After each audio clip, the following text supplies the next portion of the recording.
এই তিনটা দোয়া যদি কেউ বেশি বেশি পড়ে, ওর জীবন থেকে ওই শুকনো পাতার মতো গুনাহগুলো আল্লাহ তাআলা একেবারে ঝেড়ে মুছে মাফ করে দেন, সাফ করে দেন। তার গুনাহগুলো ঝরে পড়ে, তার গুনাহগুলো শরীর থেকে মুছে যায় বা তার আমলনামা থেকে মুছে যায়। তাহলে এই তিনটা কাজ মূলত খুবই সহজ এবং গুনাহ মাফের জন্য খুবই কার্যকরী। অনেক মানুষ কিন্তু আপনারা গুনাহ করেন, এই গুনাহ ছাড়া একজন মানুষও পৃথিবীতে নাই।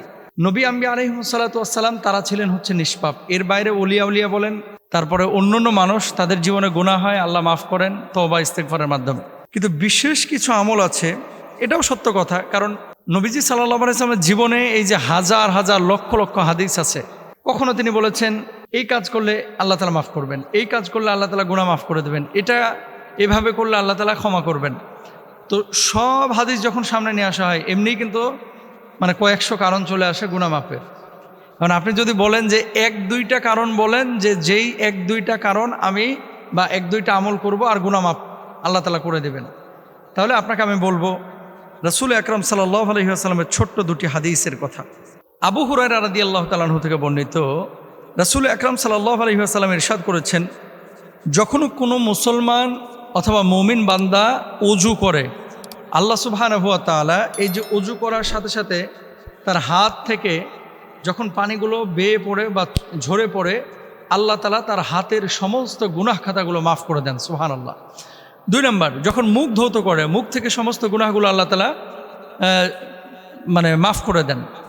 মুখের থেকে যখন পানি পড়তেছে, এই পানির সাথে সাথে গুনাহগুলো ঝরে পড়ছে। তারপরে যখন আপনি মাথা মাসা করছেন, মাথার গুনাহ আল্লাহ তাআলা মাফ করে দিবেন। এরপরে কুলি করতেছেন, মুখের গুনাহ আল্লাহ মাফ করে দিবেন। পা ধুইতেছেন, আল্লাহ তাআলা পায়ের গুনাহ মাফ করে দিবেন। তো ওযুর দ্বারা আল্লাহ রাব্বুল আলামিন মূলত আপনার ছোট গুনাহগুলোকে মাফ করে দেন। তারপরে এটা হচ্ছে তিরমিজির হাদিস এবং সহিহ মুসলিমের মধ্যেও কিন্তু হাদিসটি রয়েছে। লাস্টে কি বলতেছেন, এমনকি শেষ পর্যন্ত সে তার গুনাহ থেকে পাক হয়ে যায়, অর্থাৎ তার জীবনে যে ছোটোখাটো গুনাহগুলো ছিল, এই গুনাহগুলো থেকে আল্লাহ রাব্বুল আলামিন একেবারে ধুয়ে মুছে তাকে সাফ করে মাফ করে দেন। সুবহানাল্লাহ। কিন্তু কবিরা গুনাহের জন্য কিছু শর্ত আছে। কবিরা গুনাহ থেকে আপনি মুক্তি পাওয়ার জন্য শুধু উযু করবেন আর আল্লাহ তাআলা মাফ করে দেবেন, ব্যাপারটা এরকম না। কবিরা গুনাহ থেকে মাফ পাওয়ার জন্য অবশ্যই আপনাকে তওবা করতে হবে, এবং এই তওবাটা হতে হবে একেবারে দৃঢ় সংকল্পবদ্ধ যে আল্লাহ, আমি এই পাপ আর জীবনে করব না। ও মাহবুদ, এই গুনাহের সাথে আমি নিজেকে আর জড়াবো না। ও আল্লাহ, এই গুনাহ আমি ভুলবশত করেছি, আমি লজ্জিত, আমি অনুতপ্ত। এভাবে আল্লাহর কাছে আকুতি মিনতি পেশ করতে হবে, চোখের পানি ছেড়ে কান্না করতে হবে, তাহলে আল্লাহ সুবহানাহু ওয়া তাআলা মাফ করবেন। কবিরা গুনাহ শুধু ওযুর দ্বারা মাফ হয় না, আবারও বলে। তাহলে আপনি যদি সগীরা গুনাহগুলো মাফ করতে চান, তাহলে সহজ আমল হচ্ছে ওযু করা। আর ওযু করবেন কিসের জন্য? খালি সারাদিন ওযু করলেন, নামাজ পড়লেন না, তা হবে না। কিন্তু ওযু করতে হবে, নামাজ পড়তে হবে, শরিয়ার বিষয়গুলোকে বাস্তবায়ন করতে হবে। তাহলে তওবা করা, ওযু করা, এটা আমরা পাইলাম। এরপরে দেখেন, নবীজি সাল্লাল্লাহু আলাইহি ওয়াসাল্লামের আরেকটি হাদিস হচ্ছে আনাস ইবনে মালিক রাদিয়াল্লাহু তাআলা আনহু থেকে বর্ণিত। একবার রাসূল সাল্লাল্লাহু আলাইহি ওয়াসাল্লাম একবার শুকনো পাতাওয়ালা গাছের কাছ দিয়ে যাচ্ছিলেন। তো আল্লাহর হাবিব সাল্লাল্লাহু আলাইহি ওয়াসাল্লাম হঠাৎ একটা লাঠি দিয়ে গাছটিতে আঘাত করলেন, পাতাগুলো ঝরে পড়ে। যখন পাতাগুলো ঝরে পড়তেছিল, নবীজি সাল্লাল্লাহু আলাইহি ওয়াসাল্লাম তখন বলছিলেন, আলহামদুলিল্লাহ, সুবহানাল্লাহ, লা ইলাহা ইল্লাল্লাহ, আল্লাহু আকবার। সকল প্রশংসা আল্লাহ তাআলার। আল্লাহ তাআলা অতীব পবিত্র এবং আল্লাহ তাআলা ব্যতীত আর কোনো মাবুদ নেই, তিনি অতি মহান।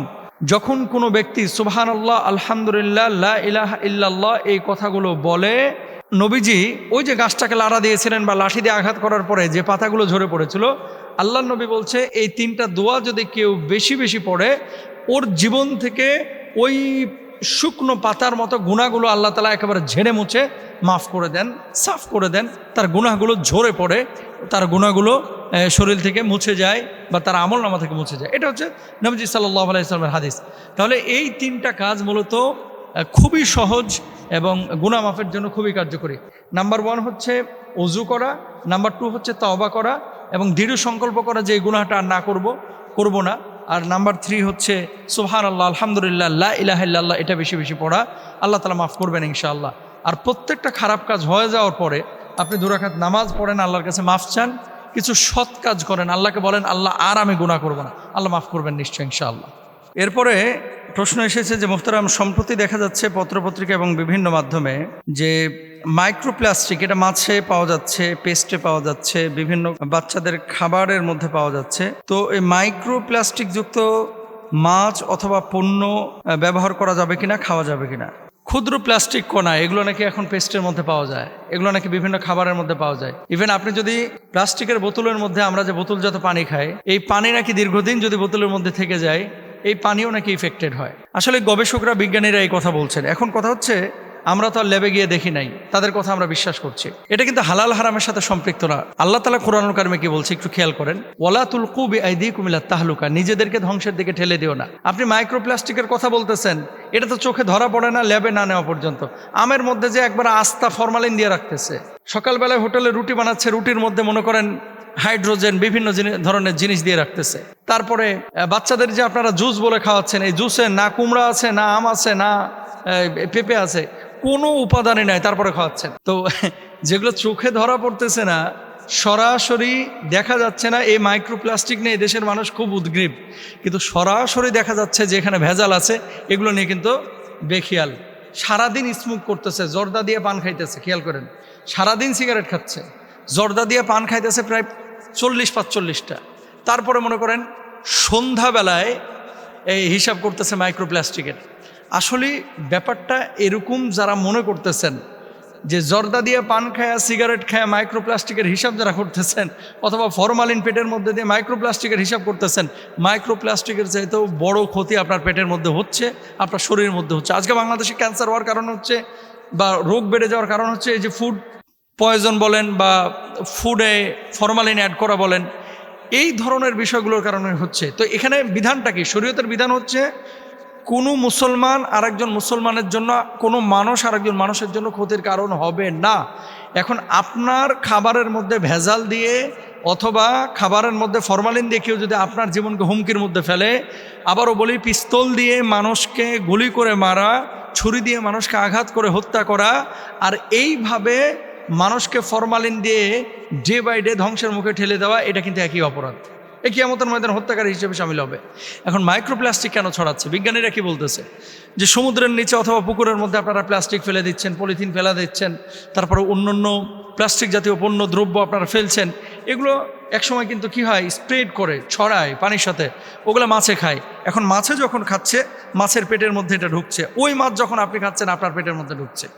এখন তারা কি বলতেছে, যে বাংলাদেশে যে সমস্ত মাছের মধ্যে এগুলো ছড়িয়ে পড়েছে বা পাওয়া যাচ্ছে বেশি, দেশীয় ছোট মাছের ব্যাপারেও তারা বলতেছে যে কি, সে মাছগুলো হচ্ছে বাটা মাছ, মেনি মাছ, গুলশা ট্যাংরা মাছ, পুঁটি মাছ, তারপরে সবচাইতে বেশি নাকি পাওয়া যাচ্ছে কই মাছের মধ্যে।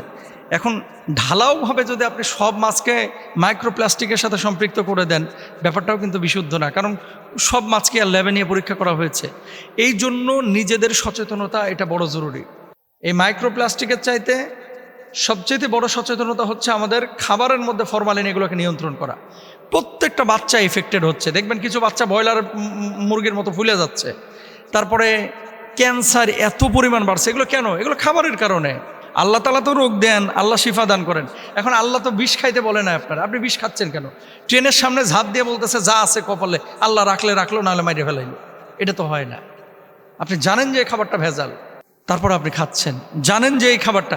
আর এত আহাম্মুক আমাদের দেশের ব্যবসায়ীরা, ও যে ফরমালিনটা মিশায়া প্রোডাক্টটা বাজারে ছাড়লো, আরে বেটা তোর পোলাও তো এটা খাইবো, তোর মেয়েও তো স্কুলে গিয়ে এটা খাবে, এটা কেন বুঝি না আমরা? কেন বুঝি না?